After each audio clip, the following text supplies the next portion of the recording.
Welcome back. So we're going to be talking about the first tip to thrive. And the first tip, as I mentioned on Friday, was owning your feelings. How do you do that? You want to make sure that you allow yourself to feel. That's tip one. Tip two is don't ignore how you're feeling. The next one is talk it out. But in order to talk it out, you're going to have to rely on the next tip, which is build your emotional vocabulary.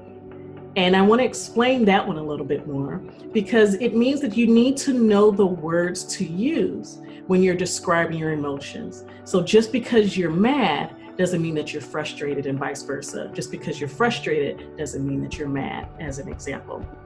And if you're having trouble finding someone to confide in and someone to talk to and share with your feelings and communicate your feelings with, try journaling.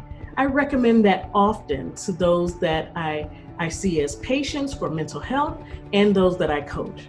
Journaling works wonders to do a mind up, to be able to really get some of those pent up emotions out. The next thing is to consider the strength of your feelings. A lot of people may believe that by sharing your feelings that you're weak or that you are not strong, and that is not the case.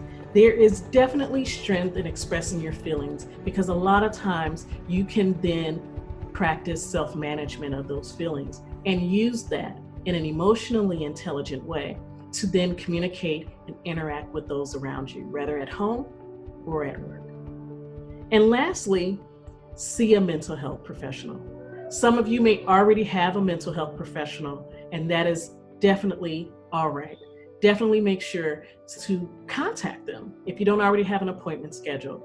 When you are feeling stressed out and you're needing to own your feelings and manage your feelings and practice self-management, a lot of mental health professionals are providing online services such as telemental health, telehealth using virtual calls and sessions, and that is available to you as well.